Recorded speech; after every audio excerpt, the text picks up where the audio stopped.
My name is Margaret Johnson. I'm 42, and what I'm about to share radically changed how I view marriage, family, and most importantly, the value a woman should place on herself. If this story moves you, please like the video and tell me in the comments which country you're watching from. One afternoon, while I was at my desk reviewing quarterly financials, I received a WhatsApp message that upended everything. It was from my sister-in-law, Emily Johnson, my husband Robert's younger sister. The message was brief but crushing. "Margaret, I know this might be awkward, but I need to ask, why didn't you come to my wedding?" Robert said, "You chose to stay and work that weekend." I read those words over and over. My blood ran cold, and the 15 years I'd spent building a marriage felt like a house of cards. I had never chosen to miss her wedding. I didn't even know the date had been finalized. To explain the depth of that betrayal, I need to go back to how Robert and I met. It started 17 years ago at Anderson Consulting in downtown Chicago. I was a project manager, fresh from finishing my master's, full of energy and goals. Robert worked in finance, the standout accountant, 3 years my senior, with honey-colored eyes that captivated me from day one. Our courtship felt like something from a romance film. Attentive, considerate. Every Friday he brought flowers and left little notes on my desk. I remember our first date clearly, an Italian restaurant in a fancy part of the city, a bottle of red, and Robert sharing his dreams. He talked of wanting a traditional family while also wanting a strong, independent partner. That night he took my hand and said, "You're exactly who I want to marry. Smart, ambitious, beautiful. I don't want a wife who depends on me. I want a partner." How could I not fall for someone who seemed to value me? For the 2 years we dated, Robert was steady support. He celebrated my wins like they were his. And when I told him I wanted to own a hotel someday, he was my first encourager. His family, however, was a different matter. His mother, Miss Johnson, was in her 60s and had devoted her life to the household, raising 3 children: Robert, Michael, and Emily, who was 15 years younger than Robert. From our very first family dinner I felt her disapproval like invisible daggers. "So you work with my son," she said, dripping with condescension. "Don't you think when you have children someone should stay at home as God intended?" Robert squeezed my hand under the table, a gesture I took as support, though in hindsight it felt like a warning not to argue. Naive and in love, I smiled and replied, "Mrs. Johnson, we believe we can balance family and work. There are many options today." The rest of the dinner was full of cold looks and passive-aggressive remarks about modern women who didn't know their place. Michael hardly spoke. Emily, who was 12 then, watched me with curiosity and admiration, which made me hope I might have at least one ally. A year later we married in a small, elegant ceremony. Around that time, I'd inherited a sizable sum from my paternal grandmother, one of the early female entrepreneurs in her era. Using that inheritance, my savings and a bank loan, I purchased a small boutique hotel in downtown Chicago. The building was a wreck and needed a complete renovation, but I saw its potential. Robert knew about my plan. He helped with the numbers, reviewed the business plan, and came to meetings with contractors. But he never told his family about the investment. "It's better to keep business and family separate," he told me. "You know how my mother is. She'd think you're wasting money we should save for children." I accepted that. In the end it was my project, my dream, my money. The first 5 years of our marriage I poured into renovating and launching the hotel. Those years were brutal. Sticking permits, unreliable contractors, training staff from scratch. Robert supported me when I came home exhausted and in tears. He'd offer a glass of wine and encouragement. "You're going to make it, my love. You're the strongest woman I know." I named the place the Hope Boutique Hotel after my grandmother. We opened exactly 10 years ago. The opening months were rough, low occupancy and mixed reviews, but with obsessive attention to detail and service, we slowly gained a reputation. Local travel blogs covered us, then tourism magazines, then international influencers. By year 3 we won an award as the city's best boutique hotel. By year 5 we were in major travel guides. By year 7, I turned down offers from international chains. Professionally, I was thriving. Personally, my marriage was decaying, so gradually I barely noticed until it was too late. Robert's compliments shifted into gentle criticisms. Don't you spend too much time at the hotel? Family members asked where their aunt was, and my mother-in-law implied a working woman must be hiding something.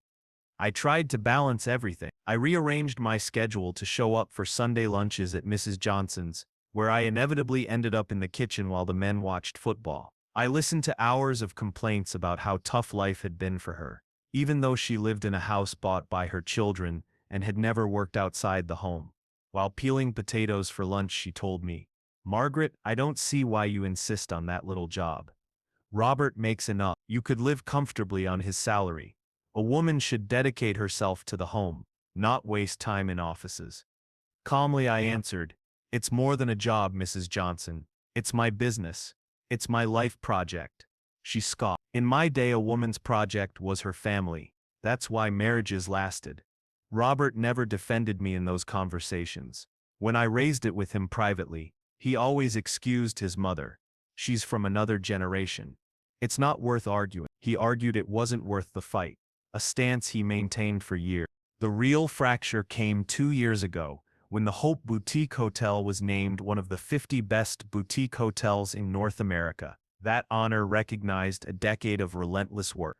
To celebrate, I hosted a dinner at the hotel's restaurant for my team, the Anderson Investments Group, investors and close friends. Robert arrived late and left early. During the toast, while I thanked everyone who helped make the dream real, I noticed him frowning at his phone. At home, I asked, "Is everything okay?" He barely looked up. "My mother is upset," he said. "She thinks it's humiliating that her daughter-in-law is in magazines showing off money, while her son goes unnoticed." Flaunting my money? I couldn't believe it. I told him, "This is my work and effort. Can't you just be proud?"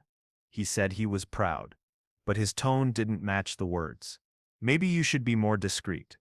Not the whole family needs to know." That night we slept in separate rooms for the first time. Though we later shared a bed again, something important had broken. My relationship with Emily stood in contrast. She'd always looked up to me. At 18, she asked me about careers. When she graduated in business administration, I was the first she called. For her first job, we celebrated at the hotel with champagne on the terrace. 6 months ago, she rang, excited, "Margaret, I'm getting married." After 3 years, David proposed. "I want the wedding at the Hope Boutique Hotel. I know the waiting list is long, but you're my favorite sister-in-law. Could you make an exception?" Of course I said yes. I gave them a large family discount and personally helped with planning. We spent afternoons on menus, flowers and seating. Emily was radiant. I was honored to be part of it. During one planning session, she asked, "Margaret, can I ask, why don't you and Robert have children? You've been married 15 years. My mom says it's because you don't want to, but I never asked directly." A knot tightened in my throat. The truth was painful. In the first 5 years we tried to conceive, fertility treatments, heartbreak, 2 miscarriages. Eventually doctors found the issue was with Robert's sperm. He refused alternatives like adoption or donor conception. "If the child can't be mine biologically, I'd rather not have children," he told me. That was the last time we spoke about it. To his family he said the opposite, that I didn't want kids because I was too career-driven. Out of love and to spare his pride, I never corrected that lie. To Emily I answered, "It's complicated. Sometimes things don't work out." She squeezed my hand. "I'm sorry if I was intrusive. You'd be an amazing mother and an incredible aunt. If David and I have kids, I want you to be the godmother." Her words brought me to tears. In a family that often made me feel like an outsider, Emily was my refuge. The weeks before her wedding were a blur of planning and hotel work. Robert seemed distant, which I assumed was because of work. He said he had a major project and would be late nights. I didn't suspect anything. After 15 years, you learn to give your partner space. Then Emily's WhatsApp arrived. My thumbs trembled as I typed, "What are you talking about?"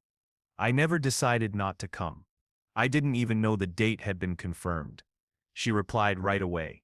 Margaret, the wedding is this Saturday. Robert confirmed both of you a month ago. Last week he called and said only he would attend because you had work commitments. You couldn't cancel. The world froze. The wedding was 5 days away, and I knew nothing. My husband had canceled my attendance at his sister's wedding, held at my hotel without telling me. I called Emily. Her voice was tight. What's going on? She asked. I tried to stay calm. That's exactly what I want to know. Robert never told me the date was set. The last time we discussed it, he said you were still deciding between two dates. That was 2 months ago, she said. We sent invitations 6 weeks ago. Robert picked us up in person because he wanted to surprise you with it.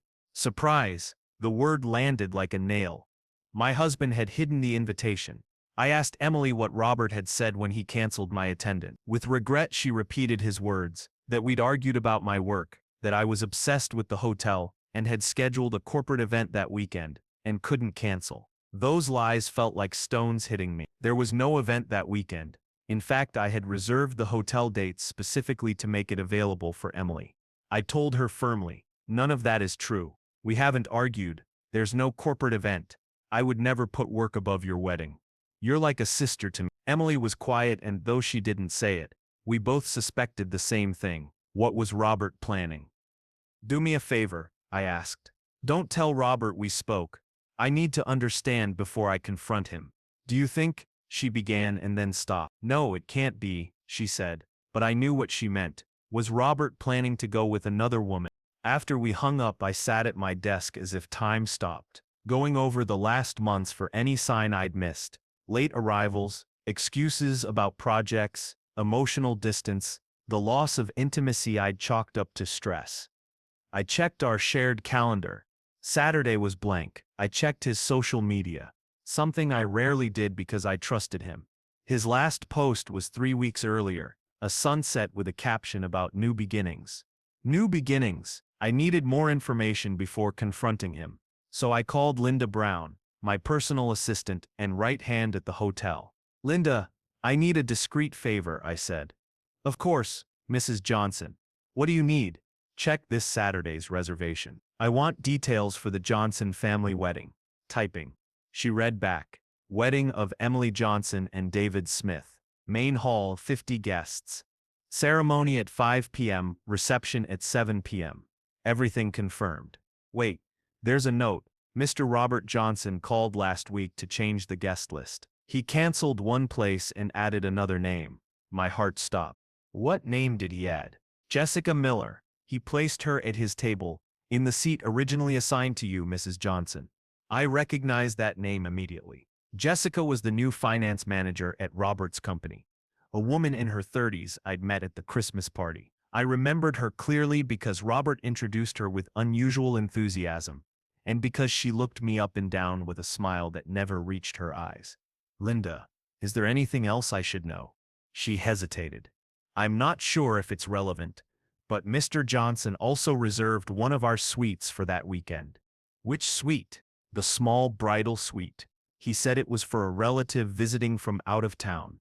But the reservation is under Jam Miller, and it's only for one person from Friday to Sunday.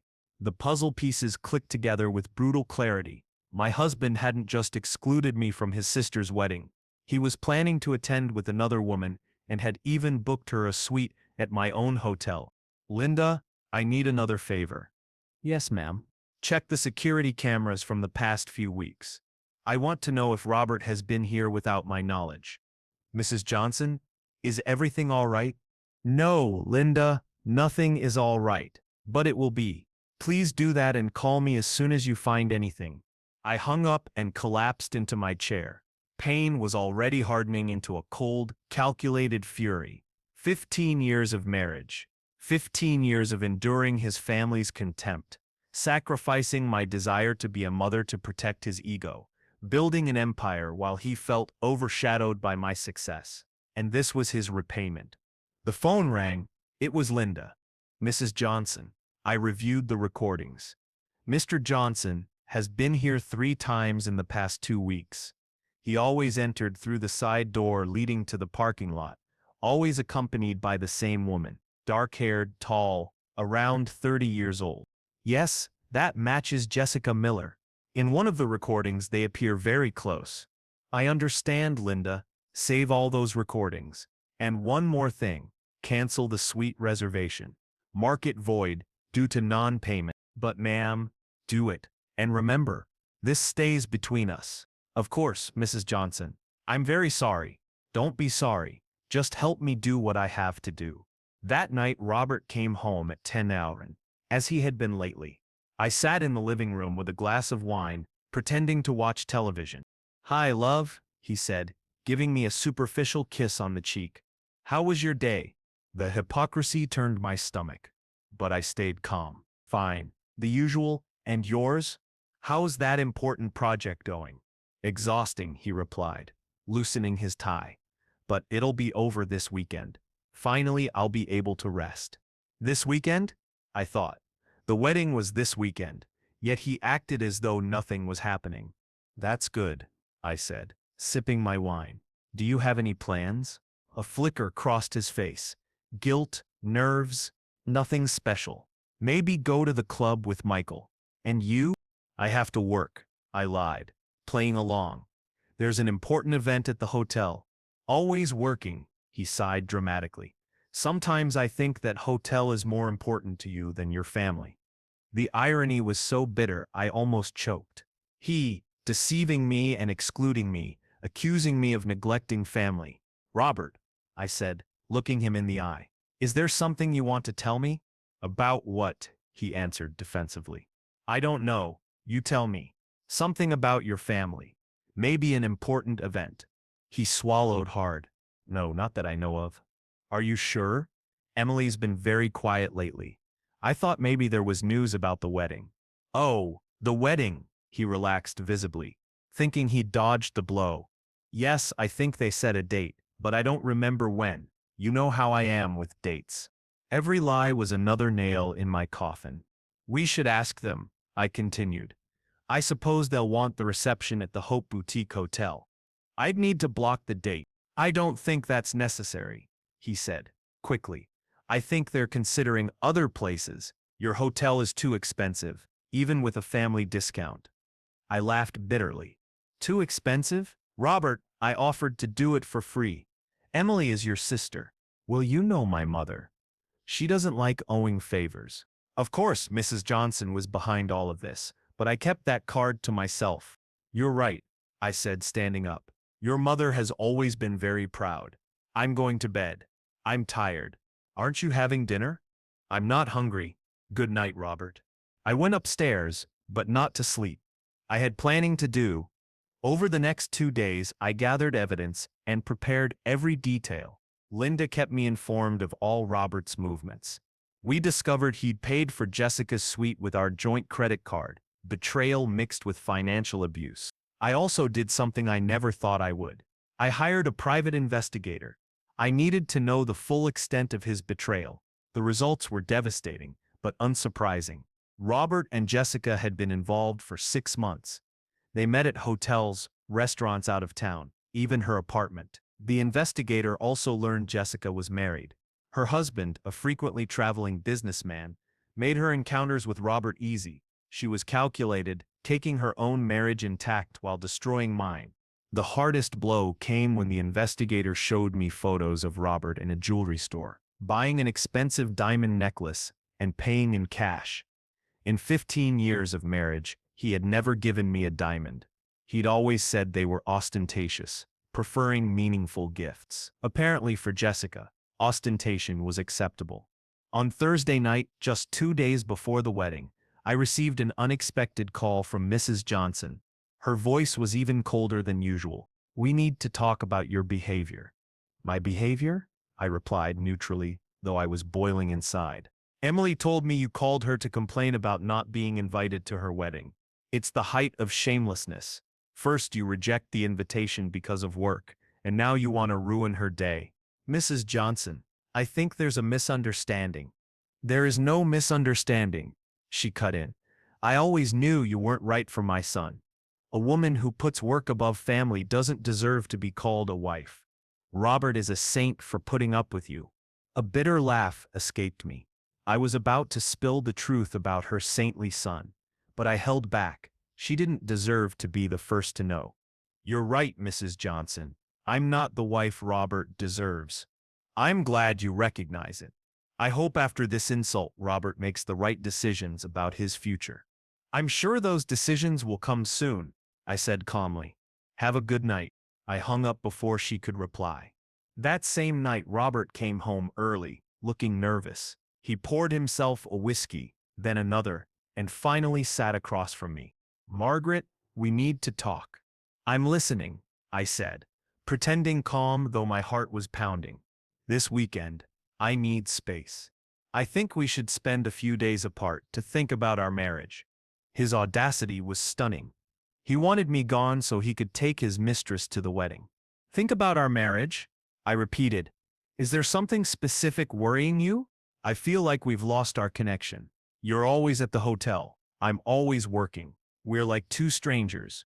I understand, I said slowly. And what do you suggest? Maybe you could go to that spa you like and take a few days for yourself. I'll stay here. I need time to think alone. Alone? I asked, pointedly. Yes, alone. Why do you say it like that? No reason. It just seems curious that this weekend you need space.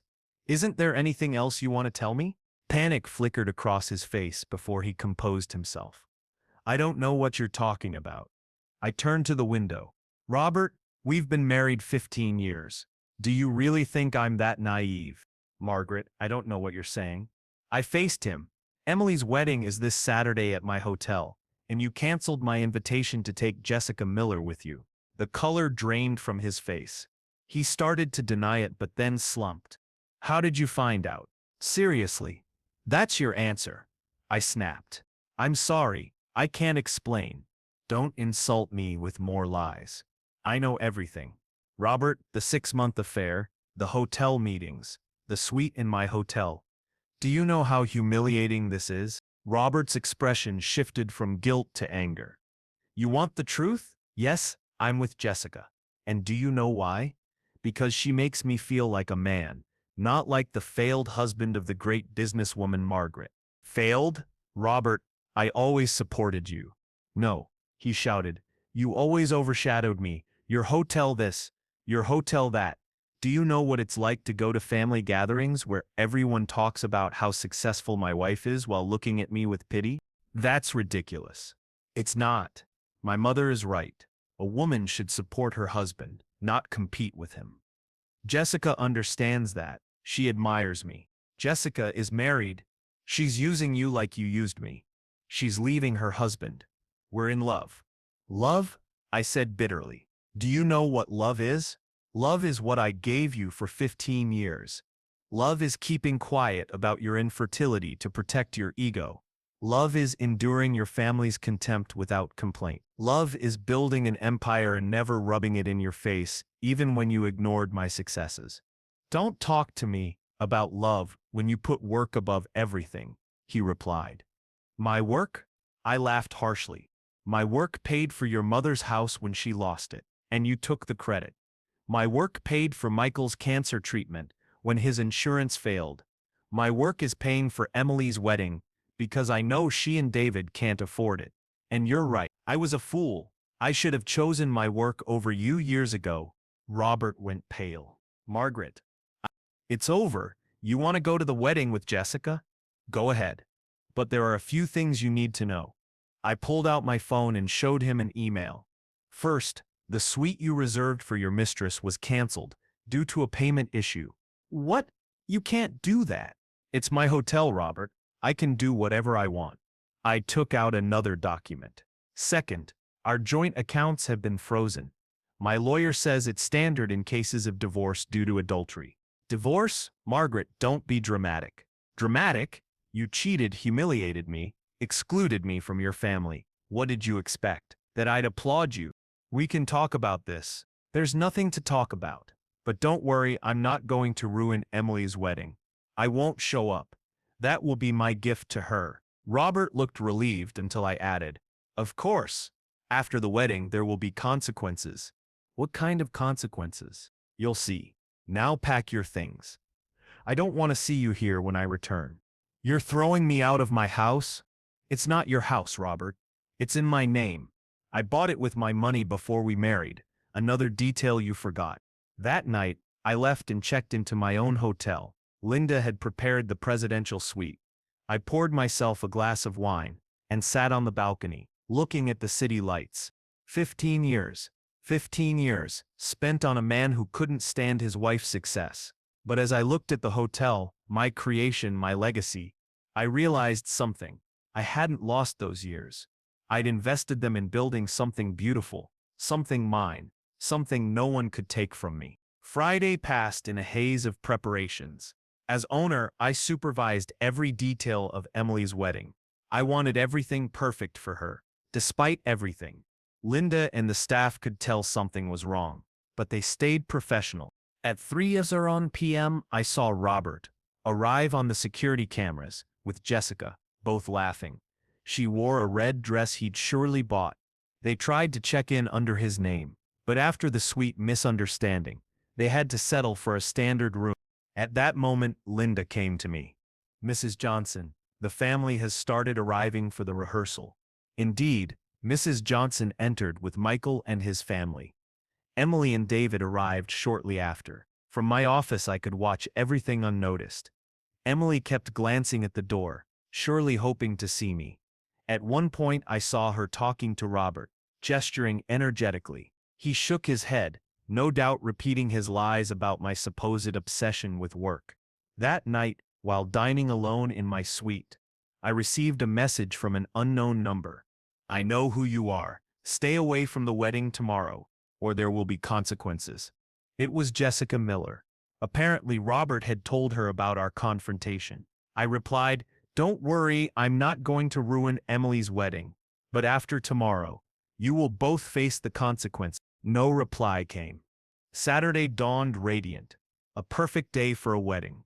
From my suite I watched preparations, florists finishing arrangements, the kitchen team perfecting the banquet, musicians testing instruments. At 2:00 p.m., Emily arrived with her bridesmaids, looking radiant and happy. For a moment my heart ached, knowing I wouldn't see her walk down the aisle, but then I remembered why, and sadness hardened into determination. At 4:00, guests began arriving, cousins, uncles, friends, elegantly dressed, unaware of the drama behind the scenes. Robert greeted them with Jessica at his side, introducing her as a family friend. The audacity was unbelievable. Meanwhile, Mrs. Johnson strutted in a clearly new and expensive navy dress, likely paid for with our money. At exactly 5:00, the ceremony began. From my balcony I could hear the music, the murmurs, even a few emotional sobs.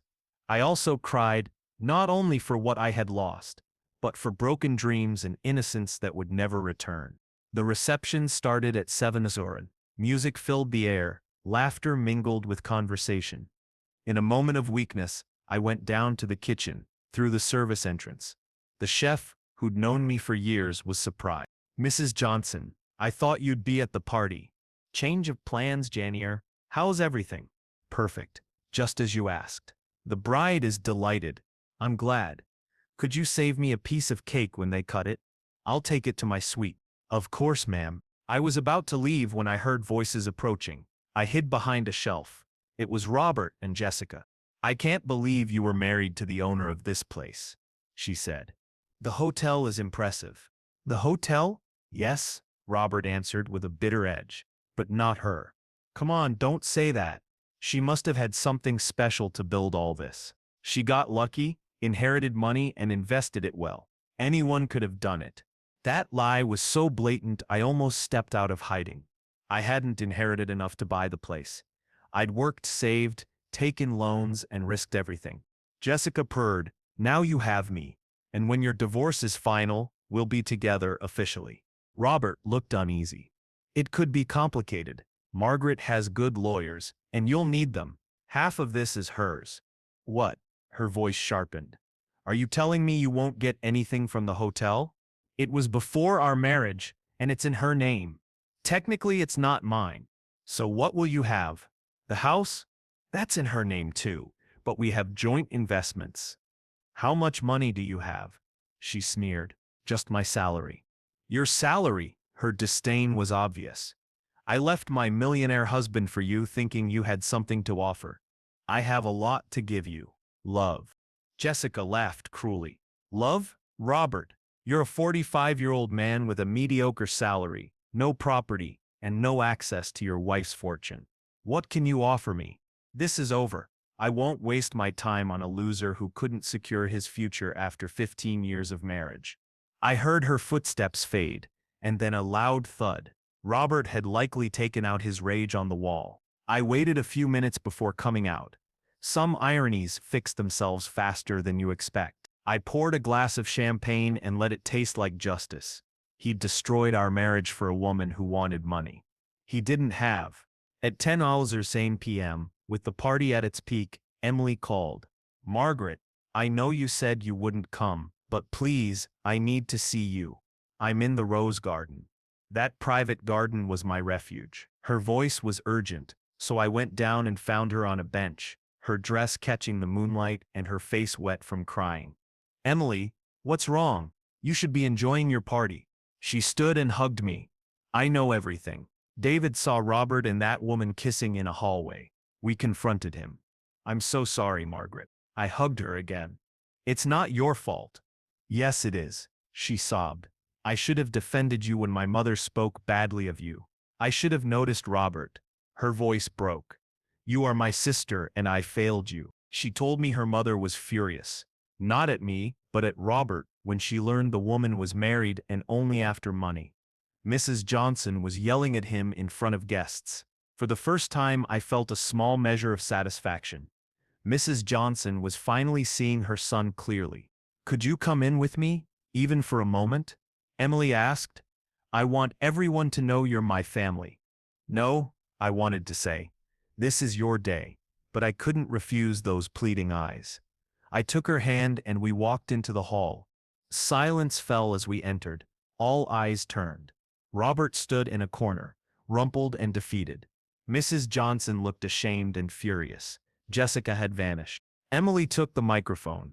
Family, friends, Margaret is and always will be my sister. She's the owner of this beautiful hotel and she opened it for our wedding. She's extraordinary and has endured more than anyone should. If anyone has a problem with her being here, they can leave. A hesitant clap became a roar. David, his parents, and the guests stood and applauded. I watched tears on many faces, even Michael's. Then Mrs. Johnson approached me. For the first time in 15 years, her expression held respect and shame, not contempt. Margaret, she whispered, I have no words to apologize. I was a fool, bitter, blind to the jewel at my son's side. I poisoned myself with prejudice and poisoned him too. I'm sorry. Those words were more than I expected. I replied simply, I appreciate that, but the damage is done. I understand, she said. I know if you never forgive me, but I recognize everything you did for this family. Michael told me about the treatment, about the house. You are better than any of us deserve. I walked away without answering. I wasn't ready to forgive. Maybe I never would be. The rest of the night blurred. I danced with David, spoke to guests, smiled for photos. Robert disappeared, and truthfully, I didn't care. At midnight, Emily hugged me. Thank you for everything. The hotel, being here, being who you are. You will always be my sister. I told her to enjoy her honeymoon and not to worry about the legal fallout. My lawyers would handle it. What followed was a storm of legal and emotional battles. Robert tried to claim a share of the hotel, insisting he'd contributed emotionally to my success. His lawyers didn't have much to work with once mine presented evidence. His adultery, the security footage, and witness statements from guests. He left with nothing. He also had to reimburse expenses he'd put on our joint credit cards for his mistress. Jessica returned to her husband, who apparently accepted her back under a strict postnuptial agreement. Robert ended up alone, living in a one-bedroom apartment with his reputation damaged professionally and socially. Mrs. Johnson made repeated attempts to reach out, letters, flowers, even an appearance at the hotel, but I wasn't ready to renew that relationship. Maybe I never would be. Surprisingly, Michael became an ally. He apologized for his complicity and testified in the divorce process about Robert's lies. Emily and I stayed close. She and David visit the hotel monthly. And when they announced her pregnancy, I was the first to know I will be the godmother. Today, I'm doing better than ever. The Hope Boutique Hotel keeps growing. We've opened a second location in Miami. I'm dating again an architect I met during the expansion. He's kind, self-assured, and he celebrates my achievements rather than feeling threatened by them. When I think about those 15 years, I don't call them wasted. I consider them an investment in learning. I learned that love without respect isn't enough.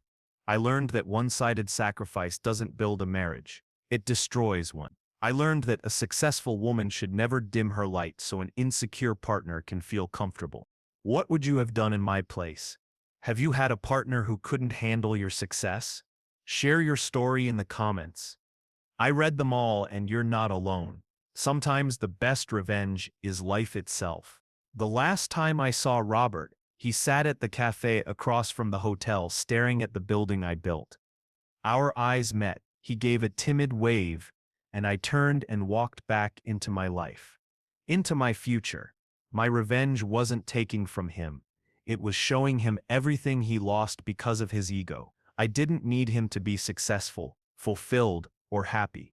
I simply lived my best life while he faced the consequences of his choices. If this story moved you, share it with someone who needs to hear it, and tell me where you're watching from. Thank you for listening. Remember, never make yourself smaller for anyone. Your light doesn't dim because others can't stand it. Shine, and let those who can't handle it put on sunglasses. Until the next story, I'm Margaret, reminding you, the best revenge is to live well, happily, and without looking back.